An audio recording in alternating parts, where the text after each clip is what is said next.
Tere! Ma olen siis täna siin vestlemas Karise ja Brendaga, kes töötavad ja juhivad MTÜ Maria lapsed perekodu. Et oleme umbes 2 aastat koostööd teinud nüüd juba või? Ma arvan, et isegi Kas kauem. kolm? Või isegi rohkem? Võib isegi 3 olla juba, jaa. Aga meie teed ristusid väga huvitavalt, sellest me kõigest räägime, aga miks ma palusin Brenda ja Karise endaga vestlema, et lihtsalt jagada võib-olla sellist koostöövormi, mis võib tulla kasuks või panna mõtlema, et võib-olla keegi teine vajab seda samamoodi ja et oleks julgus siis nii-öelda sirutada välja ja küsida abi, sest et üks asi on töötada, et te töötate lastega, kes vajavad abi, aga need, kes pakuvad abi, vajavad ju ise samamoodi toetust, et raske on ju üksi kogu aeg ennast nii-öelda täita, oma tassi täis hoida ja olla kogu aeg olemas nende jaoks, kes vajavad. Nii et see on siis selle intervjuu üks mõte, et kuidas üksteisega koostööd tehes me saame üksteist toetada, et omakorda aidata neid, kes ise võib-olla neil ei ole nii lihtne abini jõuda, et see käib ikkagi läbi teatud süsteemi või teatud instantside ja erinevate siis nii-öelda, kuidas ma ütlen, ametkondade on ju. Okei, aga ma küsiksin esimesena Karis ja Brenda. Kas te saaksite paari sõnaga rääkida, millega tegeleb MTÜ Maria ja lapsed ja kuidas teie selle tööni jõudsite? No MTÜ põhitegevus ongi tegelikult perekoduteenuse pakkumine. Kuna ma olen ise juurde õppinud pereteraapiat, siis ma teen ka pereteraapiat, pakume. Ja tegelikult on olnud meil aastaid ka tugiisikuteenus raskustesse sattunud peredele. Aga põhitegevuseks on siiski perekoduteenus. Ja kuidas me sattusime seda tööd tegema? No jah, minul on võib-olla selline keerulisem lugu, aga ütleme siis nii, et enne seda ma töötasin pikalt töötute päevakeskuses ja vahel ma natuke nagu naeran, et ennem töötasin laste vanematega, nüüd töötan lastega. Et ühesõnaga ennem olid täiskasvanud, kes olid enda kätte jäänud. Ja nüüd siis on lapsed, et kuidagi see nii läks, et tänaseks ma olen juba ju 14 aastat seda tööd teinud. Ja Brenda tuli meile. Mina ei tahtnud sotsiaalvaldkonda. Ma proovisin enne kõike muud, aga ma olin väga noor, ma olin umbes 19. Ja siis ma palusin Kariselt, et kas ta võtaks mu tööle. Karis oli selle skeptiline, ta võttis mu esialgu kuuks ajaks. Täna mul jookseb 9. aasta ja nii on. Kuidagi lihtsalt on see mingi kutsumus või asi, mis siin on ja hoiab ja kuidagi, täna ma ei tunne, et ma käin tööl, vaid lihtsalt see on nagu elustiil juba. Kas on midagi sellist, mida te mõtlete, kui te mõtlete oma elu peale, et on täiesti loogiline, miks te teete seda tööd täna?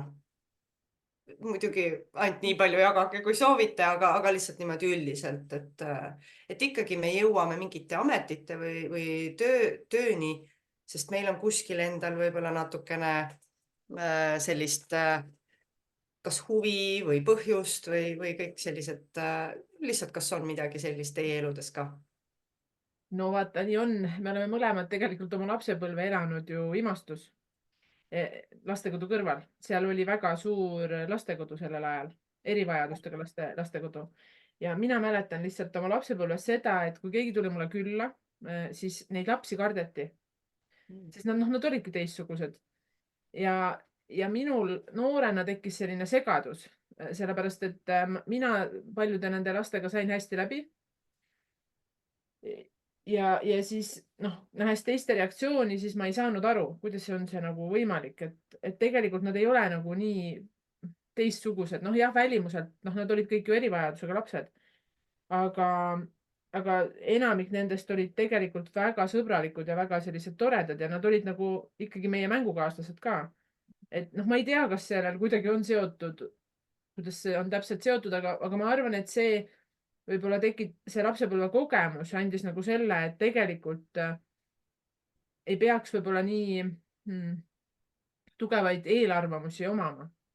Et noh, hirm tegelikult nende laste ja nende süsteemide ees kadus. Noh, olgem ausad, mu õde on töötanud lastekodus, mu ema oli lastekodus tööl. Et võib-olla, noh, ma arvan, et see kuidagi, kuigi mul ei olnud üldse ju plaani minna lastekodusse tööle, kuigi sotsiaaltööd ma tahtsin kohe minna tegema, et kui Brenda ütleb, et tema võib-olla alguses tahtis. Mina 9. klassi lõpust alates teadsin, et ma tahan teha sotsiaaltööd. Aga noh, ma sattusin alguses tegelema hoopis narkomaanidega ja töötute päevakeskuses ja naiste varjupaigas. Et tegelikult sellist nagu otsest plaani lastekodusse tulla ei olnud. See lihtsalt elu viis mind kokku nende tudulinna inimestega ja sealt see kuidagi loomulikult läks. Et see võivad olla need esimesed sisendid või mõjutused, eks ju, et see rada üldse rullus sinu ees lahti. Aga enne kui ma veel Brendal lasen vastata, küsin veel, mis sa arvad, mis võiks olla see, mis hirmutab mis on hirmutav nende laste juures siis nende inimeste jaoks, kellel ei ole erivajadusi, et mis on seal hirmutavat? On sul selle kohta ja on see hirmutav nende, noh, nad tihti on ju välimuselt hoopis teistsugused ja nad on võib-olla julgemad selliseid kontakti võtma ehk puudutama teist inimest. Ja see, kui keegi tuleb ootamatult või kiiresti minu sellisesse isiklikku ruumi, et see võib-olla nagu on hirmutav. Aga suuresti ma näen, et on hirmutav üldse see, ütleme, kui ma mõtlen lastekodude süsteemi peale, siis mulle tundub, et inimesed kogu aeg, kes tulevad ja on võib-olla võõramad, et kuidas sa saad siin töötada, need lood on nii hirmsad. Et ma olen vahel mõelnud, et kas siis tõesti inimesed arvavad, et kui ma ei tea, et siis neid asju ei juhtu või? Jaa. Kardetakse. Jaa. Ja see, mis sa praegu jagasid, annab ka mõnes mõttes väikese vaate sellele võib-olla, mis on ka üks põhjustest, miks on neid raske integreerida tagasi ühiskonda. Võib-olla üks takistustest, et inimesed kardavad, pelgavad erinevatel, nendel põhjustel, et nad on teistsugused, nad on ootamatud, nad on väga avatud. Et jaa, okei, jaa, aitäh sulle. Brenda? Mina usun, et me kõik tuleme sotsiaalvaldkonda oma lugudega. Ma usun, et minu sellel teekonnal siin on oma lugu. Kindlasti on toetav faktor see, et mu ema töötab samas asutuses ja tuli siia siis sellel ajal, kui mina olin umbes 16. Käisin mingi perioodiga temaga kaasas ja olin kuidagi ka selle sees. Et see andis mulle siis ikkagi, et kui ma enne ütlesin, et ma ju ei tahtnud, siis see andis mulle ikkagi mingisuguse sellise, ma kuidagi tänu oma lapsepõlvele mõistsin neid lapsi, vähemalt sellel hetkel enda arvates. Ja kuidagi ma uskusin, võtsin väga selle tugeva päästerolli ja uskusin, et kuna ma olen midagi sarnast võib-olla kogenud või näinud, et siis ma kuidagi tean, kuidas neile läheneda ja neid toetada ja suunata ja aidata. Et natuke ilmselt oli nooruse uljus ja võib-olla enda loo lahendamine ja siis ilmselt läbi nende laste ma päästsin ennast. Ma usun. Ja kuidas sina, küsin ka sinu käest, et kas sa ilmselt, ma oletan, et sa jagad Karise mõtet, et mis on nendes või selles töös siis üldse hirmutavat, miks paljud võib-olla ei vali seda tööd või mis on hirmutavat nende laste puhul, et mida sina veel lisaks näed, et No ma arvan, et ühiskonna kuvand on juba väga suuresti selline negatiivse kõlaga ja kuidagi väljaspoolt tundub, et kõik on tõesti nii hirmus, aga tegelikult ka täiskasvanutena me vahel siis ise kardame neid lugusid, sest nad on päriselt nii keerulised, et me ei tule ise nendega toime ja siis parem on, kui ta on kuskil peidus ära ja mitte minu probleem. Et ma arvan, et me pigem kardame ennast, kui neid laste lugusid sellisel kujul, nagu nad on. Ehk et kuidas me ise toime tuleme, et me ei saa lahendada või meil tekib see abituse või võimetuse tunne võib tulla nii tugevalt, eks ju. Jaa, aga järgmiseks ma küsin, et mismoodi teid, ma ei tea, siis riik või süsteem omakorda toetab või millised abinõud teil on kasutusel selle jaoks, et te saaksite seda tööd teha? No tegelikult rahastus tuleb ju omavalitsustelt, eks. Ja tegelikult aina rohkem ka tugiteenuseid, aina enam saadakse riigi tasandil aru, et need töötajad, kes lastega töötavad või üldse inimestega töötavad, vajavad, ma ei tea, supervisioone ja nagu tuge. Et see võib-olla see üldse teadlikkus ühiskonnas vaimsest tervisest ja selle toetamisest on nagu jõudnud võib-olla kuidagi. No võib-olla meil on natuke selline töötajate teadlikkuse tõstmine, juhtide teadlikkuse tõstmine, pluss nagu igasuguste teenuste selline ampluaa on läinud laiemaks ja rohkem selline, et iga laps on väärtus ja me läheneme kõigile lastele siis individuaalselt. On ju väga suured võrgustikud ja võrgustikumudelid, mis on siis väga toetavad, eriti nende keeruliste lugude puhul. Kas te saate nii? Kui varem vaata nagu väga palju pandi rõhku sellele, et teenusel olevat last peab aitama, see on ka väga loogiline, siis nüüd aina enam saadakse aru ka sellest, et tegelikult seda töötajat, kes töötab, peab ka toetama. No see on suurepärane, et see teadlikkus on tõusnud. Kas te oskate või saate nimetada ka, mis spetsiifiliselt või konkreetselt on siis see, mida pakutakse? No supervisioon käis juba läbi, aga kas midagi on veel, mida teile mis on teie nii-öelda kasutuses, et töötajatena te saate Ütleme siis, et riigi poolt korraldatud ongi supervisioonid ja siis on koolitused. On teatud spetsiifilised koolitused, mida tehakse ja on siis sellised nagu väljaõppekoolitused. Tegelikult on perevanematel oma koolitus. Et kõik muu tuleb ikkagi oma asutuse sees läbi mõelda, mida on vaja ja kuidas, et tegelikult neid võimalusi ju on, et me täna ikkagi oma asutuse teenuse hinna kujundame ise ja seal me saame ju arvestada, mis koolitusi me vajame või mida et mulle tegelikult see isegi väga meeldib, et meil oleme vabad käed selles osas, et muidu kui oleks väga spetsiifiliselt, et sa võid kasutada ainult seda ja seda teenust, siis see jääks selliseks võib-olla üksluiseks, et täna me ikkagi ma ei tea, erinevate probleemide puhul ju kasutame erinevaid lahendusi. Ja üks universaalne asi ei saa ju lahendada ära kõiki probleemi, kui me räägime sellest, et lapsed on ju kõik erinevad ja kõiki tuleb individuaalselt võtta. Just täpselt.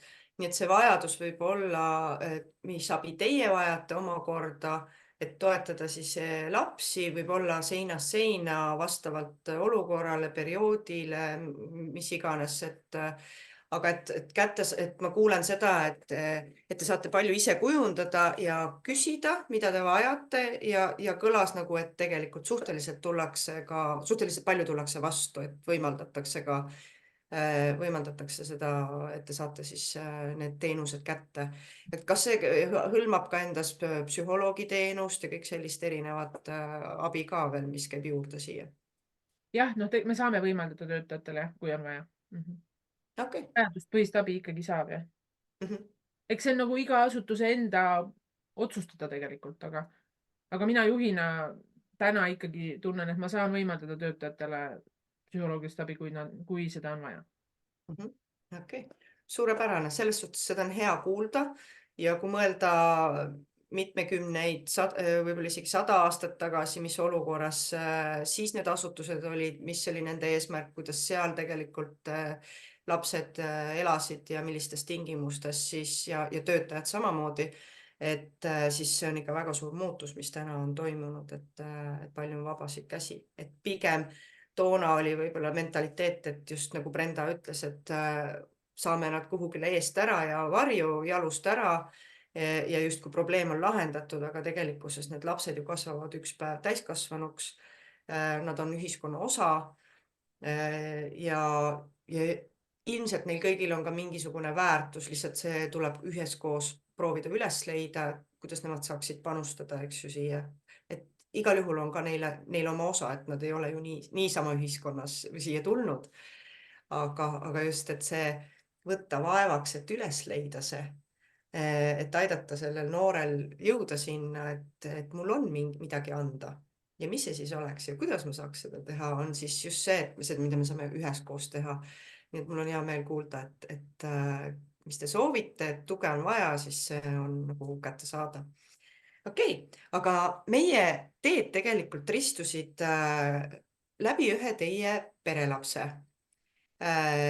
See oli väga huvitav, tema võttis minuga ühendust ja me hakkasime temaga tööle. Ja üks hetk tasahaaval tekkis ka meil see kontakt nii-öelda juhtkonna ja töötajate tasandil. Nii et ma palun, et te natuke jagaksite teie poole pealt, et kuidas te jõudsite minuni läbi selle perelapse.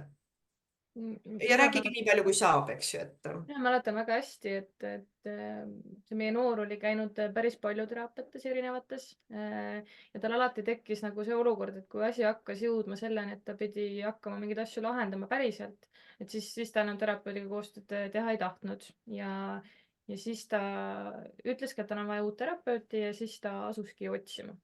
Ta sai siis ise valida ja siis ta jõudis kuidagi sinuni ja tänu sellele jõudsime ka meie. Aha. No vaata, see uskumus tegelikult on minus olnud juba pikalt, et ei saa olla nii, et me viime lapse kuskile teraapiasse ja siis justkui terapeut tegeleb temaga, aga me ei teagi üldse, millega töötatakse või kuidas meie nagu kodus võiksime toetada siis. Ehk et tegelikult see oli hästi rõõmustav kogemus, et me saime selle kutse nagu ühineda sellesse protsessi ja tegelikult ju töötajad võtsid seda, alguses võib-olla oli natuke skeptiline, on ju, ikka mõeldakse, et mis nüüd siis meiega. Et eks see natuke nagu sama on vanematega, vaata, kui laps käib teraapias ja siis järsku kaasatakse vanemad, siis vanematel tekib kohe selline süütunne, et mis nüüd ma siis... Mis ma pahasti tegin.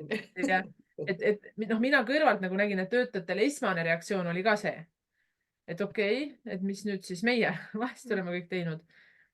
Aga kui nad selle kogemuse juba kätte said, siis tegelikult see pinge ju läheb ära, saadakse ju aru, et teraapia eesmärk ei ole ju hakata süüdlasi otsima või kuidagi, sest sellel hetkel tegelikult oli ju töötajate ja selle noore suhe juba ka keerulisemaks läinud. Just. Et siis kui see esmasest sellisest hirmust või sellisest pingest ära saadi, siis tegelikult ju koostöö laabus hästi ja sellest oli kindlasti nagu palju kasu.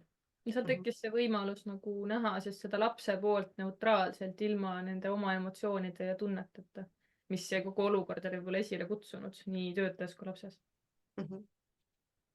Ja kas lapses oli ka muutusi selles mõttes näha, et kui ta käis ja kui te siis ka lõpuks riburada pidi tulite, tegelikult oligi, minu mõte oli kaasata, nii nagu Karis on õppinud pereteraapiat, siis see on ka, et kaasata tegelikult kogu see, ütleme siis see oluline lähikond, kes on seotud lapsega, sest ei ole mõtet, see on ka nüüd minu nägemus, aga ma tean, et väga paljud minu õpetajad või kolleegid jagavad ka seda, et kui ma töötan lapsega ja saadan tagasi ta keskkonda, kus on endiselt kõik pinges, ei ole lahendusi, kõik jätkub vanaviisi, siis tegelikult see laps käib edasi-tagasi nagu pendel, aga muutusi võib olla väga raske üldse näha või sisse viia. Ja siis on alati nagu, tegelikult ma tegin lihtsalt pakkumise, et kuna need teemad tulid ülesse, et kas on okei, et me lihtsalt räägime, kaardistame, vaatame, kas me saame midagi teha. Ja niimoodi tasapisi ääri-veerima ka pehmelt, et tõesti ma tean ju, et siin ei ole kunagi keegi süüdi, täpselt nagu Brenda ütles, et ei ole eesmärk otsida süüdlast või tegelikult me ei otsi üldse süüdlast, vaid me püüame mõista, mis toimub, mis positsioonis on laps, mis võimalused on siit välja tulla ja kuidas kaasata siis veel erinevaid isikuid, et päriselt see liikumine saaks juhtuda. Ja mul on selles suhtes suur austus teie vastu, et te tulite isegi selle skeptitsismist hoolimata. See on ka loomulik, et me oleme skeptilised, ei tea ja kas ja kuidas on ju. Aga ega enne ei teagi, kui oled järgi proovinud. Nii et mul on suur austus, et te tulite, te istusite maha, te võttisite vaevaks, te hoolisite sellest lapsest. See oli nagu ka algusest peale tegelikult väga läbipaistev. Et tõsine mure ja hool ja et te tõesti tahate aidata ja panustada sellesse, et see perelaps saaks iseseisvasse ellu, sest oligi küsimus, et iseseisev elu oli ju tal kohe ukse taga ja see oli väga raske samm tema jaoks, et kuidas ette valmistada selleks nii-öelda ise olemiseks ja ise majandamiseks, nii et selles suhtes müts maha, et see on suur asi, et vanematel on raske tulla ja ka töötajatel või nagu nii-öelda sotsiaaltöötajatel on samamoodi teinekord raske tulla, sest me kardame, eks see on loomulik, me hakkame kartma, et me oleme vigu teinud või et ma ei teagi täpselt, mida ma teen, et see paha tunne käib sellega kaasas. aga kui me selle ületame ja siis me saame ka tegelikult, mina olen näinud küll, et alati saame siis mingeid tulemusi. ma ei saa öelda, et lõplikku ja super häid, aga mingid tulemused, mis on juba sammud paremuse poole, et seda ma küll olen näinud, nii et Ja, sest ma arvan, et selleks hetkeks olime tegelikult sellises natuke nagu tupikutundes. See oli see koht, kus nagu tundsid, et ükskõik, mis sa teed, nagu miski ei aita. ahah, Et kuidagi neid probleeme oli nii palju ja neid tuli muudkui juurde ja siis oli kuidagi noh, ja eks seal võis ju ka tekkida siis see, et kas me siis teeme valesti või kuidas nagu mitte kuskilt nagu ei paistnud seda lahendust, on ju, et mina usun, et kuidas meid aitas lõpuks see, et me tulime su juurde, oli ikkagi see, et see mõistmine suurenes, sest et see nagu võib-olla vaata, kui sa kogu aeg igapäevaselt töötad, siis sa nagu ei oska näha seda laia vaadet ja võib-olla süsteemset vaadet, et see kaob nagu ära. no me kaome sinna sisse ja. Jah, minnakse, ma ei tea, vahepeal täitsa nagu ellujäämisrežiimile või selline, et siis kuidagi, noh, mina kindlalt nägin seda kõrvalt, et see tõmbas selle pinge nagu maha. rahu saabus ja selgeks läks pilt. Ja siis vaata, kui sa enam ei ole nii tugevas, ma ei tea, ärevuses või süütundes, on ju, siis tegelikult juba, noh, lahendused hakkavad paistma, on ju. Aga et kui sa oled nagu selles igapäevases selles segaduse sees, siis siis tundub nagu, et noh, lõpuks tundubki nii, et nagu ükskõik, mis ma teen või ei tee, kõik on vale. Ja kuna sellel noorel oli selles mõttes ju väga-väga suur samm oma ellu astumisel just parasjagu käsil, siis ma olen täiesti veendunud, et see kogu see protsess tegi tema jaoks selle ülemineku palju lihtsamaks. ja täna ta on ju iseseisva elu peal, ta käib tööl, ta käib koolis, tal on oma elamine, koduloom, ta toimetab ja üsna tihti me oleme endiselt ka temaga kontaktis ja ta aeg-ajalt jagab, kuidas tal läheb, ma küsin, kuidas tal läheb. ja mul on nagu rõõm vaadata vahel seda naeratavat nägu, kuidas ta teeb uusi asju ja liigub oma elus edasi, nii et mul on nagu tõesti hea meel. et noh, eks see on ka, et lapses endas oli tahe, et see on ka hästi tähtis, et vahet pole laps või täiskasvanu, kui meil on tahe, siis on ka võimalus, et see on see, mida mina usun ja tugevalt usun ja näen, et kui on tahe, saab minna edasi, on mingi lahendus ka olemas. jah, need võivad väga keerulised olla, need võivad võtta aega, aga on võimalik.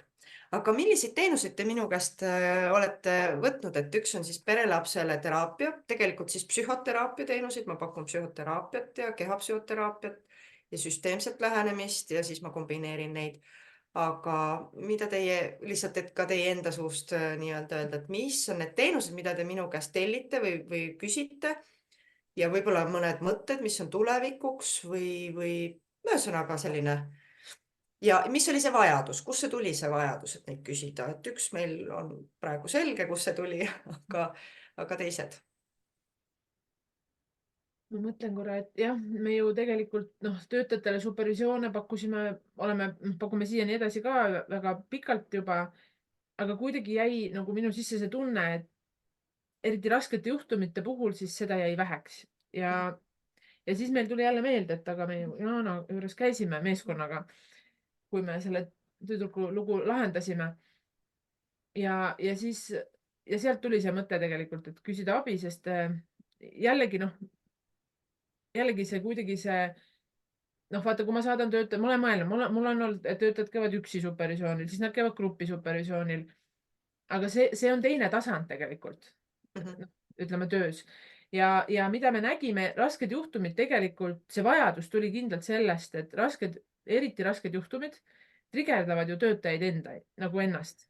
Nad vajavad väga palju tegelikult sellist eneseabi ikkagi. Ja kui see on niisugune pikaajaline, siis ma juhina, olles terapeudi teadmistega, ju tegin nendega ka selliseid terapeutilisi vestlusi, püües olla toeks. Brenda toetas kõrvalt juhtumite lahendamisel, siis meil oli veel üks eripedagoog tegelikult, kes aitas nagu töötajal näha seda lapsevaadet. Aga me saime nagu päris ruttu aru, et puudu on tegelikult nagu selline töötaja sisemine töö iseendaga, sest kui ma ei saa enda seda ärevust maha Jah. või ennast nagu tasakaalu, siis ma ei saa tegelikult seda last aidata. Ja sealt meil tekkis see mõte, et me peame otsima võib-olla sellist sügavamat abi. Mhm. Et nagu sa ütled, see psühhoteraapia, mulle tundus nagu, et see on see, mis ei ole, me kogu aeg nagu, noh, kuidas me ütleme, otsisime nagu alternatiivi, et ei oleks tavaline psühholoog. Mhm. Sest ma pean olema aus, et kui on täiesti tavaline psühholoog, kes muidu tegeleb selliste, noh, ikkagi suhteliselt tavaliste laste ja peredega ja kui me läheme sinna ikkagi keerulise lastekodu lapselooga, siis noh, meil on nii mõnigi psühholoog nutma hakanud. Ahah. Tal on endal nii raske sellega toime tulla. Käivitab teda omakorda. Ja, et siis ütleme, et noh, ja siis me nägime, et no superviisorid, nad teevad head tööd, aga tasand on teine. Ehk et on vaja sügavamat abi ja sealt ikkagi me jõudsime sinuni, et kui sa nüüd küsid, et mis teenust me sult täpselt ostame, ma ei oskagi seda sõnastada. Et ma näen kuidagi sellist, sest kohati me oleme ju teinud siukseid nagu koolitusi ka natuke, niisuguseid koolituslaadseid, ma mäletan. Vist alustasime sellega alguses. Ja. Siis nägime, et töötajad on valmis tegelikult juba tegema sügavamat tööd. Et ma ei tea, kas seda võib nimetada äkki grupi psühhoteraapiaks. Põhimõtteliselt küll, jah. Ka ta läheb supervisiooni nime all, aga ta on just nagu sa ütlesid sügavam, see nagu grupi psühhoteraapia vorm on seal hästi tugevalt sees. Ja võib-olla on oluline välja tuua ka see, et kui ma enne mainisin, et me tuleme siia oma lugudega, siis paratamatult need keerulised lood toovad välja meie enda keerulised lood, mis vajavadki seda individuaalset teraapiat. Jah, no sest et lisaks grupile tegelikult ju töötajad käivad ka individuaalselt juba päris palju. Praegu ma tean, 5 äkki töötajat on juba käinud sinu juures, kui me kokku arvestame. Mulle tundub, et neid on päris palju. Ai, rohkem on käinud. Ja rohkem, ma unustasin ära praegu need vahepealsed. Ja, üle 10. Ma ei ole lugenud, aga võib-olla äkki 8 on kokku, 8 ringis pluss miinus. Ja. Lihtsalt nii äge on näha seda, kuidas nad esialgu käivad ühe korra ära ja see muutus on nagu nii suur ja kuidas nad lähevad särama ja kuidagi hästi äge on see. Ja kuidas see mõjutab tööd siis teie meeskonnas ja lastega? Kas te näete ju seda ka, et võib-olla paari sõnaga siis lisada seda? No võib-olla, kus see nagu välja paistab näiteks väga tugevalt, kus meie nagu aru saame, on näiteks koosolekutel, kui me arutame mingeid lugusi, sest et need töötajad, kes on teinud endaga tööd, kes on võib-olla osalenud nendes nad oskavad palju sügavamalt arutada ja see, kuidas nad märkavad mingeid asju, mida varem, ütleme, koosolekutel meie arutelud on läinud ju palju sügavamaks. Et me ei räägi sellest, et ma ei tea, laps käitub halvasti, vaid me töötajad räägivad, et nende emotsioonide või nende olukordadega on ta raske toime tulla, ehk et see on hoopis teine vaade. Kas detailsemaks on siis või täpsemaks läinud või? Jah, ja kuidagi nagu see sügavamaks ikkagi, et ei kirjeldata enam meile ainult seda, mida nad näevad. Jah, nad ei anna võib-olla hinnanguid nii tugevalt enam. Ja nad püüavad sügavamalt mõista. Huvi on ja sihuke mõistmine tekkinud üldse nende olukordade suhtes ja kui ma olen palju nende keeruliste olukordade juures, siis ma näen, et enam need ei lõhu selliselt ja need ei teki seda ohvrisündroomi seal, vaid pigem on, et ahah, täna on nii, vaatame, kuidas me saame lahendada seda. Jah, et hoopis teine nii-öelda meeleseisund on tekkinud ja nagu vaata, kui ütlesid, et laia vaadet, et muidu, kui me oleme kogu aeg oma muredega üksi, siis meil läheb kitsaks nägemine, et kõlab nagu, et kas sügav, aga lai on sama tähtis kui sügav, et see mõõde on nii-öelda juurde tulnud, et me näeme rohkem ja tegelikult ju me teame seda, et need põhjused on alati ju sügavamal või kuskil natuke kaugemal, meil on vaja osata vaadata sinna, mitte et me ei töötaks ainult siis nii-öelda selle pinnapealsega tagajärgede või sümptomi likvideerimisega, mis on ka oluline osa sellest tööst, aga et nagu muutus tuleks, siis me peamegi vaatama sügavamale või laiemalt või kaugemale, et suuremat pilti just nägema. Nii et mul on hea meel kuulda, et seda on järjest rohkem te rakendate või see on tulnud nii-öelda teie töösse sisse, et koosolekutel ka sest noh, ikkagi vaata, need igapäevaelu olukordade lahendamised on ka teistsugused, et võib-olla kui varem me pidime rohkem nagu, ma ei tea, sekkuma ja ütlema ette, kuidas peaks nüüd tegema, et nüüd sa lähed ja teed selle lapsega siis seda, et alguses oli see ikkagi väga tehniline, on ju. Siis nüüd neil tuleb see loomulikult, et me ei pea seda enam nagu nii palju juhtima neid protsesse, et mingid konflikti lahenduse olukorrad või kuidas võtta laps vastu, kui ta on tulnud mingist keerulisest olukorrast, on ju. Et tegelikult töötajate selline mõnes mõttes arvatavasti see teadlikkus on kasvanud ja siis nad julgevad ka rohkem võtta vastutust. Ja mulle väga meeldib, et tegelikult näiteks on olukordi olnud, kus töötajad juba, kui mina nagu lähen mingisuguse lahendusega, nad julgevad vaielda minuga ja öelda, ei, praegu see ei ole okei. Et me teeme seda ja nad oskavad ära põhjendada, miks nad seda teevad, siis see on mulle ka okei. Sest vahel vaata, ma ju tean ainult mingist jupikest sellest olukorrast. Aga nemad teavad mitut päeva ja siis ta nagu ütlebki, et ei, praegu ma lahendan selle nii, ehk töötajad on teadlikum ja siis ta julgeb võtta vastutust ja julgeb neid vaielda. Ja, ehk isegi võib-olla see sõna enda otsuse eest või oma lahenduse eest. Enesekindlus on saabunud. Wow. Et see on ka jälle nii oluline, sest jälle jõuame sinna tagasi, et üks asi on, et töötaja julgeb seista oma kahel jalal, tal on tekkinud enesekindlust, ta näeb suuremat pilti ja ta tahab seda lahendada, sest see ongi mõnes mõttes ju, ma saan aru, sellel hetkel tegelikult rohkem tema kätes. Ehk ei ole vaja nii palju juhtida siis teil, kes ei ole võib-olla selle pildi sees, eks just mitu päeva, teil ei ole täit ülevaadet. Ehk mis juhtub, ma kuulen, need asjad saavad kiiremini edasi liikuda lahenduse suunas ja teiselt poolt see õpetab lastele midagi. Sest nad on ju eeskujuks nendele lastele, need lapsed näevad, et see on okei enda ees seista, kuidas seda teha täiskasvanulikult, et ma võin mitte vaielda, aga oponeerida või oma seisukohti väljendada ja meie koostöö läheb edasi ja teine täiskasvanu aktsepteerib seda, et see tegelikult samal ajal õpetab sellele lapsele, kes ju vajab neid oskusi, et ta saaks hiljem oma isiklikku ellu astuda. Nii et samal ajal te tegelikult täidate seda võib-olla tühimikku või rolli nende laste elus, mida me peame muidu oma vanematelt saama, et kuidas täiskasvanute maailmas omavahel suhelda, erimeelsusi lahendada, kuidas enda ees seista. Nad saavad seda õppida siis läbi teie ja nende, kes siis nende eest hoolitsevad, et sellel on jälle mitu tahku, eks ju, et väga äge. Mul on nii hea meel kuulda. Tahaks ikkagi siia vahele tuua, et tegelikult meil on ka üks noor, kes on viimasel ajal käinud paaril korral sinu juures. Ja, üks ja veel. Töötajad ja ka mina ise siis olen nagu tähele pannud, et tal on tekkinud järsku selline analüüsivõime. Ta vastutab oma elu eest ise, ta küsib nõu, ta küsib abi ja ta tuleb nagu selliste olukordadega toime, kus varasemalt ta kindlasti poleks toime tulnud. Et temas on nagu, ta on kuidagi täitsa iseseisvunud ja sihuke ise teab, mis tahab ja ta küsib küll nõu, aga ta ikkagi suudab ise otsused vastu võtta ja olla hästi tõesti, nagu te nüüd ütlesid, kahe jalaga. Ja see on ka üks tagasiside, mida mul veel ei ole olnud, sest me tegelikult oleme selle noorega vähem aega praegu tööd teinud. Aga kui ta tuleb, siis nüüd viimane kord, kui ta käis, ma tõesti nägin ka juba hoopis teistsugust seisundit, et lühikese ajaga, et on päris suur liikumine toimunud, nii et see on ka suurepärane. Ja tegelikult, mis nende laste puhul on üks ühine joon? Neil on väga raske küsida abi.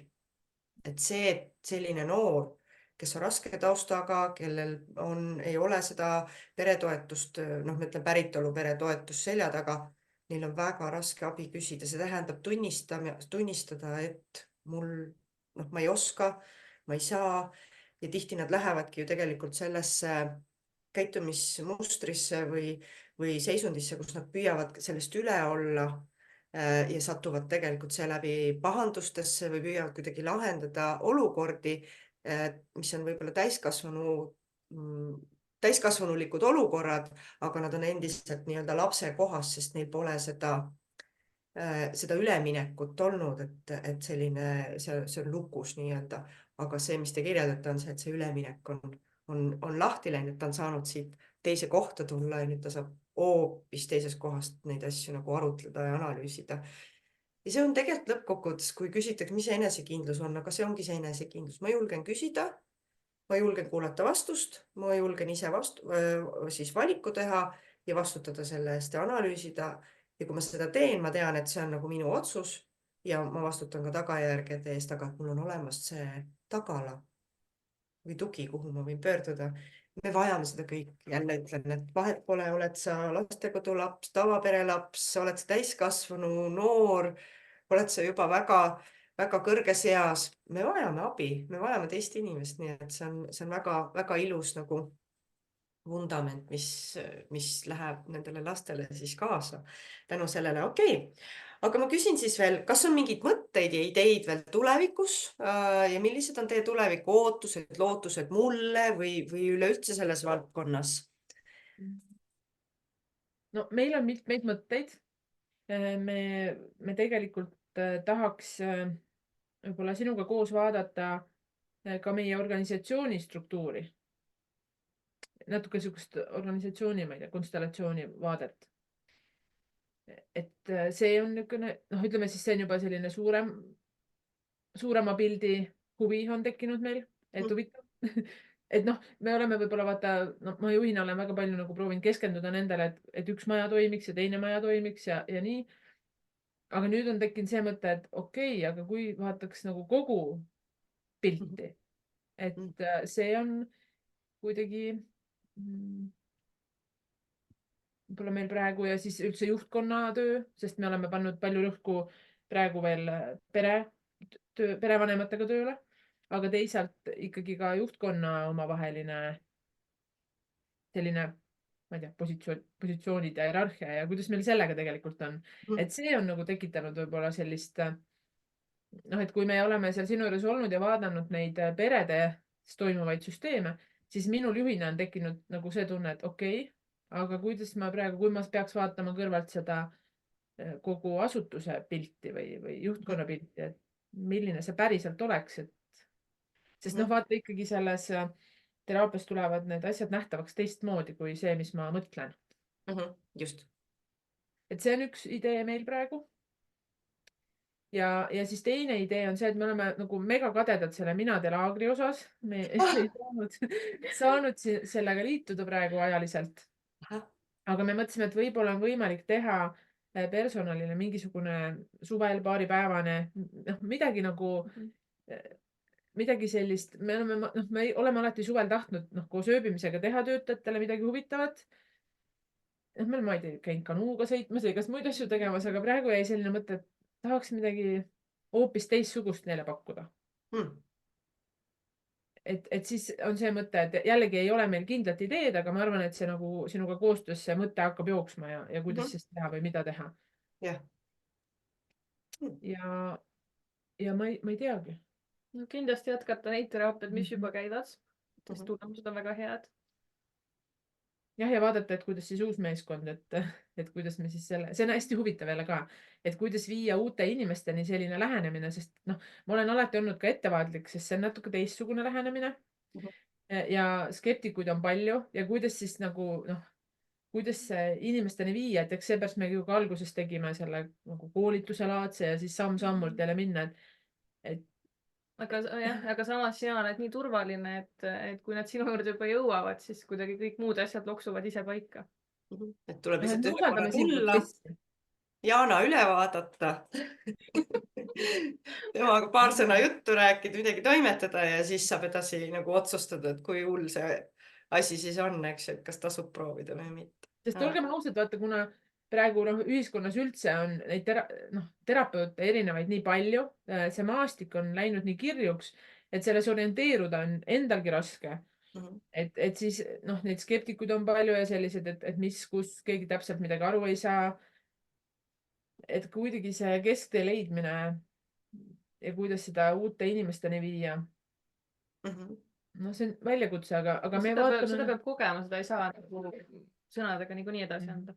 Aga me lähtume sellest, et meil on huvitav ja siis on huvitav vaadata ka nagu, mis siis toimub, mis protsessid hakkavad töötama nagu siis selles meeskonnas, et see on huvitav. kuidas nüüd teil on teie valdkonna, teil on ju kolleege, ka on teisi asutusi, kes pakuvad sama teenust ja teevad sama tööd. Et kuidas ma küsin siis niimoodi, et kas te soovitaksite neil ka ikkagi otsida, ma ei räägi üldse vihja endale, vaid üleüldse soovitada või julgustada ikkagi astuda see samm võib-olla nendest piiridest või isegi stagneerunud vaadetest ja nendest nii-öelda süsteemidest veidi välja, et kui see võimalus on riigi poolt olemas või omavalitsuste poolt olemas, et kas on mõtet proovida, et leida ka endale see võib-olla natukene, mitte see klassikaline lähenemine, aga mis on mingi segu millestki natuke ma ei ütle, ma ei nõustu, et mu töö on alternatiiv, et see on tegelikult segu klassikalisest ja veel sellistest teistsugustest lähenemistest, mis omakorda kõik teineteist nagu toetavad. Aga alternatiivi all ma pean silmas siis seda, et lihtsalt veel midagi teistsugust kui seda, mis on hetkel peamiselt nii-öelda klassikaliselt kättesaadav olnud. Et mida te ütleksite sellistele inimestele, kes võib-olla kaaluvad seda või ei ole isegi selle peale tulnud, et võiks küsida midagi teistsugust, et kas te soovitaksite, julgustaksite neil kindlasti abi otsida? See on meeletu ressurss ja täna ma ütlen, see kogemus ja võib-olla see teine vaade ja see lähenemine on meile endale ja ka inimestele andnud nii palju juurde ja andnud meile seda jõudu ja kõike, et seda tööd teha paremini ja laiendanud ka enda vaadet selles osas ja nagu kiirendanud mingeid protsesse, mis meil võib-olla oleks siin paari aasta pärast hakanud vaikselt tavasüsteemi järgi tulema. Ja ma arvan, et ma soovitan kindlasti ja ma tegelikult seda ka igapäevaselt teen, kui ma kellegiga suhtlen, siis me tegelikult päris palju üldse räägime ja oleme valmis tutvustama oma asutuse tööd ja siis me ju ka räägime, kuidas me oma töötajaid toetame. Et alles nüüd järgmine kuu ma lähen Viljandi asutusega nagu ma ei tea, koolitame neid, et rääkida, kuidas me töötame. Ja ühele konverentsile on Sotsiaalkindlustusamet mind nagu palunud ka rääkima enda tööst, et meile meeldib enda tööst rääkida. Seetõttu see on üks osa meie tööst, mida me kindlasti kunagi rääkimata ei jäta, et me töötajatega nii töötame. Sest see kuidagi võib-olla, ma ikkagi ütlen, et ma olen 14 aastat töötanud ja esimesed aastad ma kindlasti keskendusin ainult lasteteraapiatele. Ma sain hästi ruttu aru, et lapsed vajavad nagu teraapiaid ja abi. Aga mul võttis aega, et aru saada, et töötajad vajavad seda ka. Ja siis kuidagi kui see protsess läks tööle, et töötajad nagu saavad sellist teraapilist sekkumist, siis tegelikult need muutused on ikkagi nagu väga tugevad, väga suured ja mina ütlen, et me oleme pääsenud, kui me töötajad suudavad mõelda nii, et neil on töö juures huvitav. Siis nad jaksavad seda tööd teha. Kui neil kaob huvi, et enam ei ole huvitav, siis tegelikult nad põlevad läbi. Jah, see on igas valdkonnas tegelikult nii. Jah. Aga teie valdkonnas on see eriti tugeva intensiivsusega just tänu nendele lugudele ja tegelikult meist ärkab ju see kaastunne, et kuidas sellega toime tulla, et me ei tekiks see kaastunde väsimus, millest räägib Perry Stahl, Norras toimetav psühholoog ja ka psühhoterapeut, kes on Eestis käinud tegelikult psühholoogia konverentsil esinemas. Ma täiesti soovitan tema raamatut lugeda kõigi selle valdkonna inimestel või terapeutidel, et me ei tea isegi, et meil on see kaastunde väsimus, kui me teeme sellist tööd, kus me toetame teist inimest. Et see mõjutab meid, tahame või ei taha, et me ei saa olla kivist.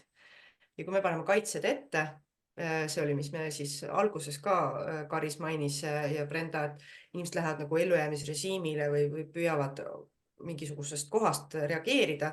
Tegelikult me lähemegi kaitsesse, siis ei tule enam meil need lahenduse võimalused ka ahenevad. Me läheme lukku, et kui me paneme midagi lukku endas ja töötajad reageerivad isikliku loo pealt millegile, siis tegelikult kaob ära kontakt selle abivajajaga. nii et see kaastundeväsimus on väga-väga tähtis märksõna ja sellest räägitakse tegelikult vähe või üldse tegelikult ei räägita selles valdkonnas, et kuidas ennast hoida, kuidas mina selle terapeudi või siis lastekodu töötajana saan ennast hoida, sest et sina oled see ressurss sellele lapsele. Ja, ja kui väsimusest rääkida, siis minul on nagu, ütleme, mis ma kõrvalt olen nüüd võib-olla selgemalt vaadanud, et on teatud töötajaid, kes noh, ükskõik mis töögraafik neil ka ei ole, siis nad on justkui kogu aeg väsinud ja väga kiiresti siis see pannakse nagu selle töö intensiivsuse või töö sellise, ma ei tea, põhjus on nagu töö. Aga tegelikult, kui nagu pikemalt rääkida inimesega, siis tuleb välja, et tegelikult see probleem ei ole tööl, vaid see probleem on inimeses endas, ta ei oska puhata või ta ei oska võtta neid hetki, sest ka meie töö tegelikult võimaldab võtta puhkehetki. Aga ma võin olla siin tööl tõesti nii, et ma ei tee seda üldse, on ju. Ja siis ma võin jääda sellesse nagu minu meelest ohvri rolli ja öelda, et see töö on nagu jube raske ja minust piisavalt ei hoolita. Aga tegelikkuses ma peaksin vaatama endale otsa ja mõtlema, et mis ma ise saaksin täna teha, et ma ei oleks nii väsinud. Et kui see teadlikkus, vot see on minu meelest üldse ka nende teraapiate pakkumise eesmärk minu jaoks, et töötaja muutuks endast teadlikumaks. Kui ma tean, mis protsessid minul käivituvad, mis on võib-olla mu enda mingisugused murekohad, millega ma pean tegelema, siis ma suudan tööl olla efektiivsem ja üldse terves oma elus tegelikult olla efektiivsem, sest minu meelest meie töötajate väga suur boonus täna, mida ma ei ole osanud veel töökuulutusse lahti kirjutada, on tegelikult see, et kõik need koolitused ja teraapiad, mida me pakume, arendavad ju neid tegelikult inimestena. Et enamik, kes meilt ära lähevad, just viimastel aastatel on üüratult tänulikud meile, sest nad ütlevad, et nad on inimesena nii palju muutunud. Ja vot see on nagu nii äge. See on minu meelest nii suur lisaboonus sellele tööle. Nad tahavad ära särada ikkagi. Jah. Et lihtsalt kas viib nad teisele tööle või on mõni muu põhjus, miks nad lähevad, on ju. Lapse saavad. Aga ikkagi, et kui nad sellele nagu tagasi vaatavad ise ka sellele nagu tööprotsessile, isegi kui on olnud väga rasked, juhtumid on olnud tööl väga rasked, siis tegelikult nad on tänulikud enda arengu eest, et see eneseareng on nii võimas siin. See on tõesti võimas ja see on päris kiire. Et nad vaatavad ja kes on, ma ei tea, ütlevad, et ma olen aasta tööl olnud ja nagu, kui ma näiteks teen koostöövestlused, on ju, siis need inimesed ütlevad, ma olen muutunud inimesena. See on äge avastus neil, sest tegelikult nad muutuvad inimesena. Ja see on ju kapital kogu ülejäänud eluks. Ja mõnes mõttes me ju ei aita siis ainult neid lapsi, kes meil on teenusel, vaid me aitame ka neid lapsi, keda nad kodus kasvatavad, ma ei tea, mehi. Ja ehk siis jälle koorub välja, et ikkagi see iseendaga töö, iseenda toetamine, ükskõik mis ametis sa oled ja eriti tugevalt on see vajalik selles töös, kus on lapsed raskete lugudega, on seda ressurssi eriti palju vaja. Aga et see tegelikult endaga töö, see laieneb tegelikult kõikjale, et see ei ole, sest ma alati ka olen vahel selgitanud, et minu sees toimub muutus. Mina lähen ju astun mingisuguse seltskonda või tööle või koju või sõpradega, et minu sees on muutus ja see on see, mis siit välja kiirgab. Mitte, et minu ümber maailm muutub, aga mina olen muutunud ja see maailm minuga hakkab suhestuma teistmoodi, sest mina olen teistmoodi, ma enam ei käitu või reageeri vanade kohtade pealt. Ja siis sellepärast meile tundub vahel, et see maailm muutub meie ümber. Mõnes mõttes muutubki, aga mitte sellepärast, et maailm muutub enne ja siis mina, vaid mina olen muutunud, ma suhtlen teisiti ja nemad peavad minuga nii-öelda ümber häälestuma, juhul kui nad seda soovivad. Kes ei soovi, läheb ära lihtsalt, ongi niimoodi. Aga jälle, mida ma kuulen, imeline, et ma arvan, et kui palju me kuuleme, kuidas inimesed lähevad töölt ära, kas on konfliktid, pinged, pahameel. Ja kui selline töötaja läheb ära, siis ta hakkab rääkima endisest tööandjast, töökohast pahasti. See kõik ka kuidagi ju lisab veel omakorda ju pinget. Tahame või tahame, kuidagi ikkagi tunneme, et inimesed on ära läinud, see paha tunne on jäänud ju meie sisse. Me kanname seda oma tööl edasi, kes jäävad sinna tööle edasi ja need, kes lähevad ära uude kohta, et see ka kandub edasi. et ega see ei ole, et ainult hea, kõik kandub edasi, vahet pole, on see hea või halb, onju. Aga kuulda, et nad lähevad ära naeratusnäol, vaatavad tagasi, ütlevad teile aitäh. No see räägib ju, milline suurepärane tööandja te olete, nii et igal No, juhul. olgem ausad, meil on mitu töötajat, kes on ära käinud ja tagasi tulnud. No näed, Et sest vahel, Ma olen üks neist. vahel me ütlemegi neile, et noh, on vaja proovida, mine proovi ära.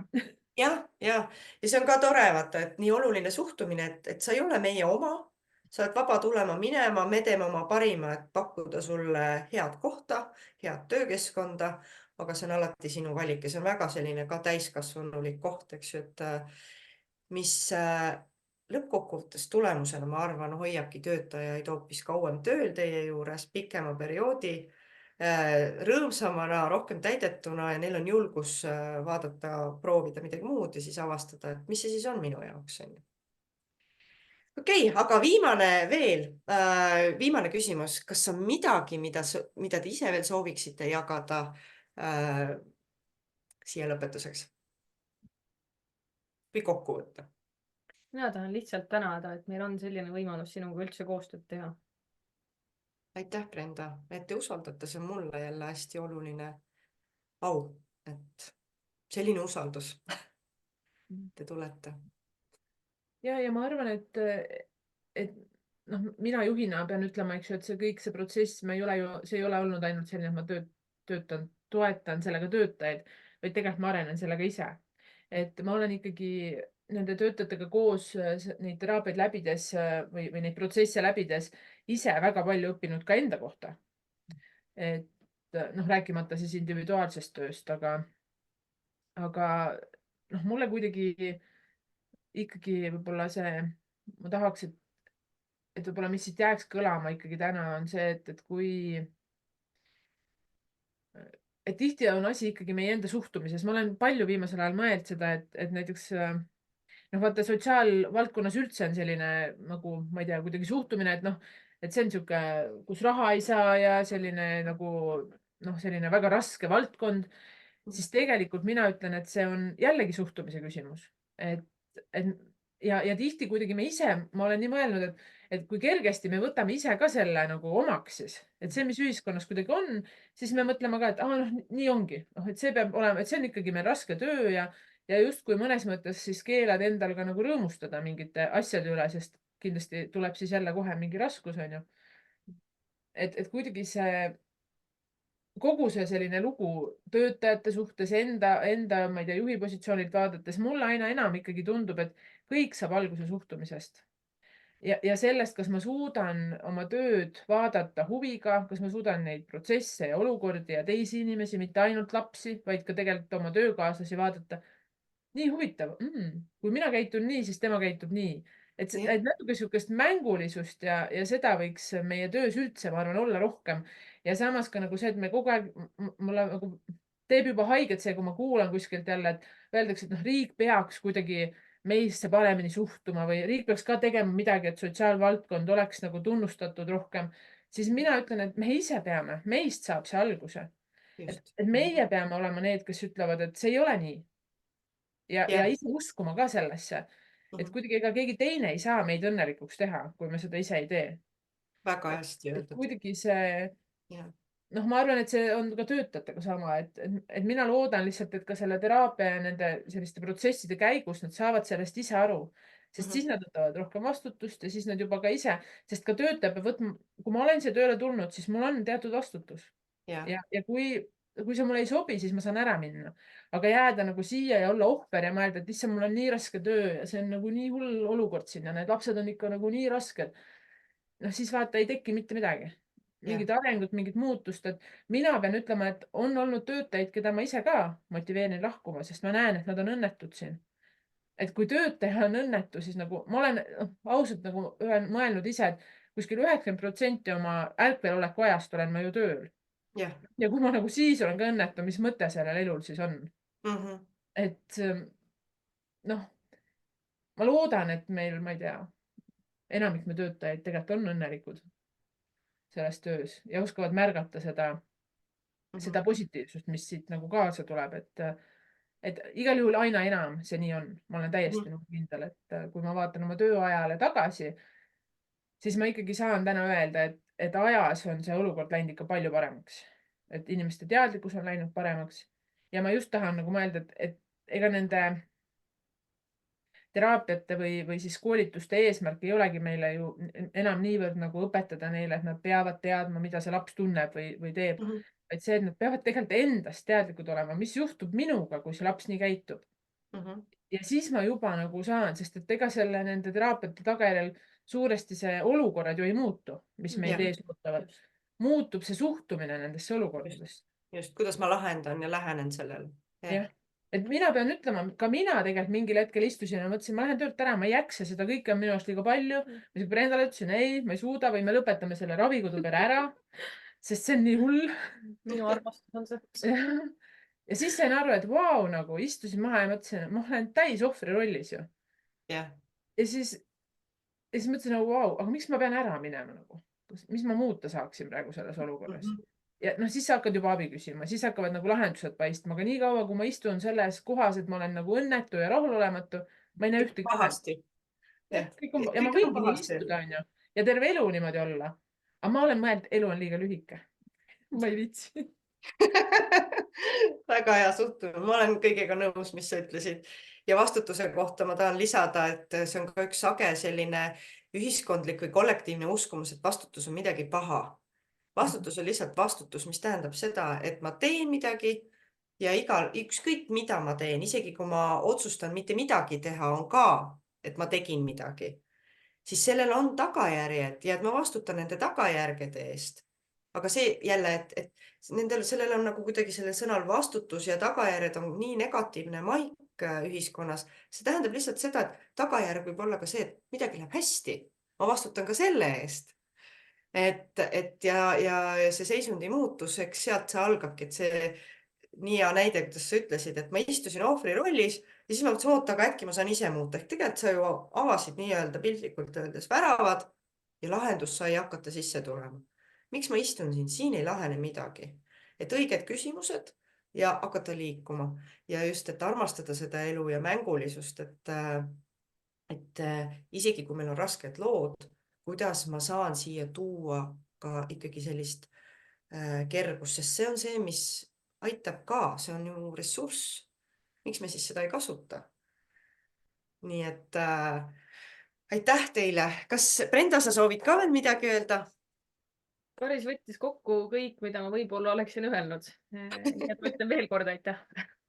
Aitäh teile, sest et see oli minu jaoks ka üllatus, kui see kõik hakkas üks hetk tööle, et ega ma ei osanud oodata, et see läheb kaugemale kui lihtsalt ühe lapse toetamine ja mul on nagu ääretult hea meel ja suur uhkustunne teie ja teie meeskonna ja kogu selle teie ettevõtte üle, et selline julgus teha see samm, et küsida abi, lisaks erinevat abi, proovida, katsetada ja just täpselt see, et kui see töötab, teeme veel, proovime veel, vaatame veel kuhugile. Te käisite ju nüüd hiljuti Norras käisite või?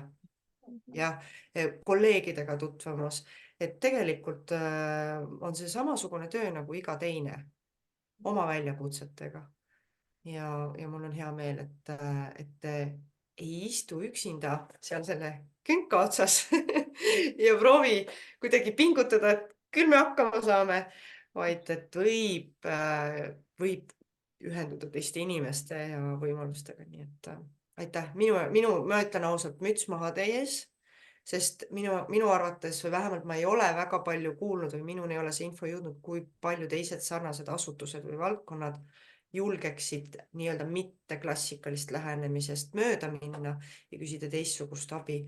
Et ma ka tõesti julgustan, et leidke neid toredaid teistmoodi lähenemisega terapeute, koolitajaid, neid on Eestis veel, need tuleb lihtsalt üles otsida ja proovida ka võib-olla ühte ja teist ja vaadata, kes sobib, et leida, kes on just teie tiimi jaoks kõige sobivam. Nii et aitäh teile, et te jagasite ja ma soovin teile julgust, jõudu, tarkust, teadlikkust ja avatust, et selle tööga jätkata, sest see on suurepärane, mida te teete ja tegelikult ma kuulen ka läbi laste, kes nüüd minu juures on 2 tükki käinud, et ma olen kuulnud ka häid sõnu nii-öelda teie töötajate ja teie suunal, et jah, vahel on nii, aga tegelikult on nad päris okeid.